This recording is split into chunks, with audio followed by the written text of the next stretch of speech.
So it's like when I took my niece to play video games, she turned 7, and she all her and all the little kids, they just trick them. They should be arrested for this, but they all trick them because they all like that stupid game where where the crane comes down and they pick up the little stuffed animal and it always drops it because the crane has like spaghetti fingers and doesn't hold on to stuff very long. I hate those games. It's like you're abusing children with that, giving them false hope. And I want to go backstage and beat them up for that. But she just loved this game, so I put money on her card, and she was playing the game and playing it over and over and over again. I'm sitting there thinking, man, am I creating like a little gambling addict by doing this? Like this is all her and all little girls were all surrounding this machine, with all this false hope. It just made me sad. Like I was crying on the inside, but I didn't want to be too serious.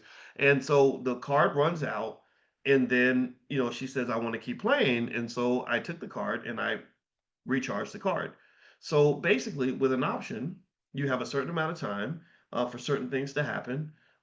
You're hoping that the crane picks up the stuffed animal, meaning you're hoping that the stock price moves toward the strike price or past the strike price, or that your option. Really, what you're hoping for the most is that the value of the asset you bought is lower than the value of the of what you can sell it for later, right? You're hoping the price goes up on that option, and that can happen in a bunch of different ways. If the stock price just goes up, even if it doesn't hit the strike, that $11,000 option is suddenly worth 14 or 15,000. I can sell the option. That's what you're really aiming for. In some cases, though, you might want to actually take possession of the stock because, from a fundamental standpoint, when you bought the option, what you really bought was the rights to purchase the stock at a certain price. So when I buy an Apple option with a strike price of 230, I'm purchasing the rights to purchase Apple stock for 230. So if I really want to be a long-term investor, if I want to graduate and really own the stock, and I've got, $230,000 sitting somewhere that I can use to buy this stock with margin, I'd have to put up about 115, then maybe that's the goal as well, right? So really when you buy an option, you really want to think about, like, what am I really trying to do? What's my objective? Most people that buy options are not planning to take possession of anything.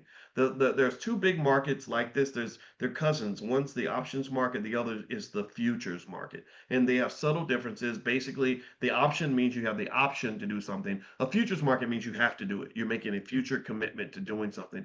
And in both of these markets, you have people that show up for different reasons. Some people show up as what you call speculators. They're just trying to make money. They're trying to buy low, sell high. That's it.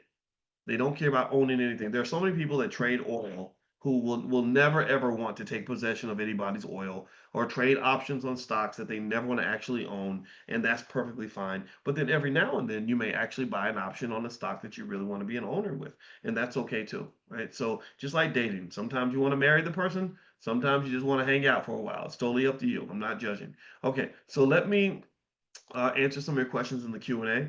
Gosh, we've been here for an hour and a half. I didn't get a chance to go through all my slides, but I will do the rest next time. What's the best method to find stocks that offer high premiums for covered calls? Well, there's a site called Option Dash that you can look at, optiondash.com. That'll give you some insights in terms of how to get started. Also, I look at things like the stability of the company. I look at the liquidity of the market. I look at the implied volatility. That's a very big one.